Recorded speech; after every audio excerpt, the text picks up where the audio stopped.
What's going on, and welcome to another episode of the Agnostic Bible Study. I'm your host, Joe Teal, and this is another Explainer episode. Now, on these last Explainer episodes we've been slowing down and thinking about methods, history, interpretation, and the complicated world surrounding the Bible and early Christianity. Today, I want to talk to you about a period of history that honestly shocked me when I first started really studying it.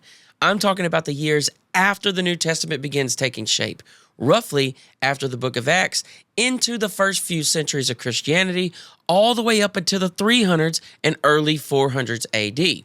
And I want to start this episode from a more personal angle because this really does come from personal experience. I grew up around Christianity, going to church, hearing sermons, hearing Bible stories, and hearing what verses meant every Sunday and Wednesday. I felt like I had a basic understanding of Christianity. But at some point, I stopped wanting to be just a casual Christian. I wanted to understand where all this stuff actually came from. I wanted to know how Christianity developed historically. I wanted to know how the Canon formed, how the doctrines developed, what early Christians believed, and what happened after the period covered in the New Testament. And this is where things got interesting for me, because once I stepped outside of just reading the Bible devotionally and started studying early Christian history itself, it felt like I had discovered an entire world nobody had really prepared me for. Not because Christianity suddenly disappeared or because everything became fake overnight. That's not what I mean. What shocked me was the complexity, the disagreements, the debates, the variation, and the amount of development happening in those early centuries. I think a lot of casual Christians imagine Christian history almost like this smooth, straight line. Jesus, disciples, church, then the modern church. But once you start studying the actual history period between Acts and around 400 AD, you realize there were major debates happening about doctrine, authority, scripture, the nature of Jesus, and what counted as correct belief. And for me personally, I just wasn't prepared for that. So today, I want to talk to you about why I think this period matters so much, why it surprised me, and why I think more Christians should at least have some awareness of this part of history before they accidentally run into it online and get completely blindsided by it. Now, before we go any further, I do want to make something clear. This is not an attack on Christianity. And this is also not me saying churches are intentionally hiding information from people. I think a lot of churches are focused primarily on spiritual life, worship, morality, community, and teaching the Bible itself. Most churchgoers are not trying to become historians or scholars. And honestly, many probably are not that deeply interested in this period of history. But I do think there can be a downside when people are introduced to conclusions without ever being introduced to the historical process behind those conclusions. Because eventually, some people start asking bigger questions. Not everybody, but some people. That was me. I wanted to know what happened after the apostles. I wanted to know how Christianity became Christianity as we know it today. And once I started pulling on that thread, I realized how important this window of history really was. Let's start with the Canon formation first, because this one was one of the first things to shock me. Growing up, I think I subconsciously imagined the New Testament almost descending through history as a fixed collection of books everybody always agreed on. But once I started studying the actual history, I realized the process was much more gradual and complicated than that. Different churches used different collections for periods of time. Some books were widely accepted early. Some were disputed. Some books that were read and valued by certain Christians did not ultimately make it into the canon. Books like Shepherd of Hermas or the Epistle of Barnabas. And some books that are now in the New Testament faced debate in parts of the early church, but eventually became widely accepted. Books like 2 Peter, books like 1st, 2nd, 3rd John, books like Hebrews, books like Revelation. And one fact that really blew my mind when I wasn't ready for it, when I learned that the earliest surviving list we have that matches the exact 27 books of the modern New Testament comes from a letter written by Athanasius in 367 AD. I said that right. 367 AD. Now, that does not mean Christians had no scriptures before them. That would be misleading.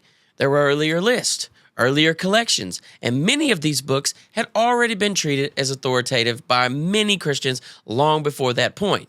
But hearing that the first surviving exact 27 book list does not show up until 367 AD was still shocking to me because nobody had ever explained to me that process before. And once I learned that, it opened bigger questions for me. How did these books become accepted? Why these books, not others? What disagreements existed? Who was influential in these conversations? Those are fascinating historical questions. Then I started learning about different varieties of Christianity that existed in those early centuries, and honestly, that one was really big for me.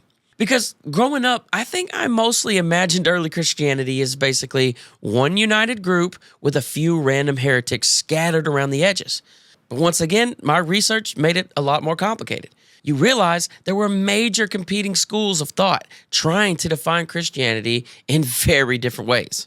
You had groups like the Marcionites who viewed the God of the Old Testament very differently and rejected much of what became mainstream Christianity. You had various Gnostic groups, including movements associated with the Valentinians. You had the Ebionites, who approached Jesus and Jewish law very differently than what later became Orthodox Christianity. And I think what got me the most on this one is not merely that these groups existed. It was realizing that these were real communities made up of real people who all believed they understood Christianity correctly. Now, eventually, one stream of Christianity became dominant, and what we now call Orthodox Christianity emerges as the winning position historically. But I quickly realized the road to that outcome was not nearly as simple or automatic as I once imagined. And again, that complexity really shook me because I had never really been introduced to it before. Usually, I would just hear short statements like, those were heretics. And then the conversation would just move on. We wouldn't talk about the Gnostics. We wouldn't talk about the Valentinians or the Marcionites or the Ebionites or all the different flavors of early Christianity. These were entire movements with their own ideas, texts, arguments, and interpretations. Maybe it's beneficial to know what they thought about Christianity. That's up to you. And then we get the doctrine itself. And lean in, this might be one of the most important parts of the whole conversation. I had no idea how much theological development and debate happened in those first few centuries. Take something like the Trinity or the nature of Jesus. Today, many Christians grow up hearing these doctrines as established facts of Christianity.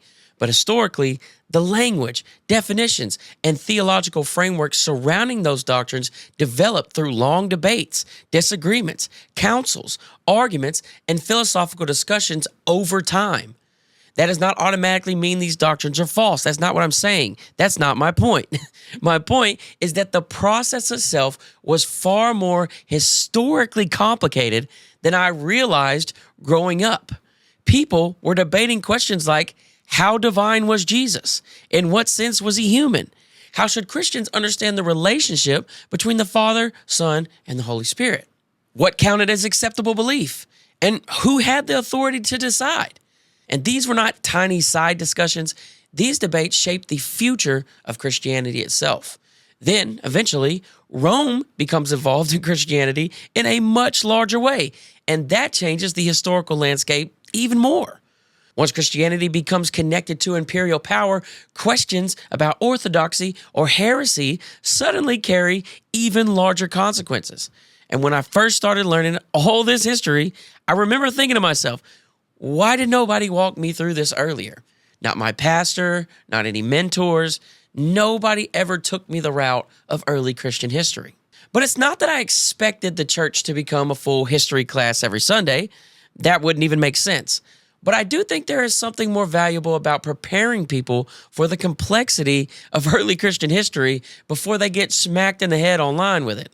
Because if somebody grows up with a very simplified picture of Christian history like I did, then suddenly discovers canon debates, doctrinal developments, competing Christianities, and church fathers disagreeing with one another, the shock value could be intense. Maybe that's a bad thing. Maybe that's a good thing. I'm not quite sure. And speaking of church fathers disagreeing, that was another major realization for me. When I was younger, I think I unconsciously imagined the early church fathers almost speaking with one perfect unified voice about everything.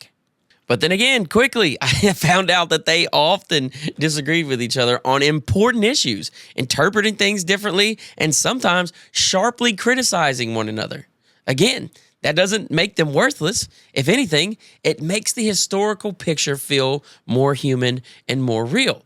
When I finally started reading Origen and Tertullian and Irenaeus and Justin Martyr and Ignatius and Papias and Eusebius, you start to realize that these guys may not be exactly on the same page. And that even sometimes quoting some of these early church fathers could be a double-edged sword, because some of these early church fathers also had some takes that didn't age so well. But what it does do is complicate the simplified image many people carry in their heads without even realizing it. And I think this all leads to a bigger question I've been thinking about to myself lately. What should churches actually do with early Christian history? Because honestly, I can see both sides of this. On one hand, most churchgoers probably are not deeply interested in historical debates from the 2nd, 3rd, or 4th century. Many people are showing up very casually for worship, community, encouragement, morality, prayer, or spiritual guidance. And a pastor only has so much time, and most churches are not trying to function like a history classroom or seminaries. But on the other hand, some people eventually become curious. I did. Some people want to move beyond just hearing Bible stories and start understanding how Christianity developed historically. And when those people go searching for answers completely outside of the church for the first time, that experience can feel overwhelming if they're not prepared for the complexity. Once again, speaking very, very personal experience here. For me personally, I think churches would help people by at least acknowledging the process more openly. Acknowledging that the canon developed over time. Acknowledging that debates exist. Acknowledging that early Christianity was more diverse than many people realize. Acknowledging that doctrines developed historically through arguments and discussions. Not to destroy faith, not to attack Christianity, but because understanding the historical process can actually lead to more informed and mature conversations. At least for me, studying this period changed the kind of questions I ask. Christianity stopped feeling more like something that was simplified and simply appeared fully systematized overnight. It started feeling more like a historical movement, developing through real communities, real debates, real people, and real historic pressure over time. And whether someone ends up believing more or believing less or somewhere in the middle after studying all this, I still think the history itself is fascinating and worth understanding. So if there's one thing I hope this episode communicates, it's this. The period between Acts and around 400 AD may be one of the most important windows in all of Christian history, and many people know surprisingly little about it. And maybe part of the shock so many people experience is not merely the history itself. Maybe it's the gap between the simplified version many of us grew up with and have in our head with the much more complicated historical reality we later discover. And as always, don't just take my word for any of this. Read broadly, compare perspectives, read the church fathers for yourself. Read historians from different viewpoints. If all you do is get your information from agnostic people, then you're going to get agnostic spin. If all you do is get your information like this from people that are apologists, then you're going to get apologist spin. Intentionally study both sides. That's just my advice. Engage with the sources. Ask questions. Think critically. And most importantly, know why you believe what you believe. So thanks again for hanging out with me on another episode of the Agnostic Bible Study. I'm Joe Till, and this has been a great time. I hope you enjoyed this. So if you're watching on Spotify and Apple Podcasts, please rate the show. That really does help. If you're on YouTube, like, share, subscribe. Drop down in the comments and tell me what you think about this. I really enjoy people's feedback. I'll be back soon with another verse-by-verse breakdown. I have to be in the right mood for it. It's very interesting. I have to be in the right mindset to really write those scripts as good as I want to. So I'll be back, though. I'll be back with more verse-by-verse breakdowns. Once again, love y'all. Thank y'all for hanging out. and most importantly, never stop learning. We'll see y'all next time.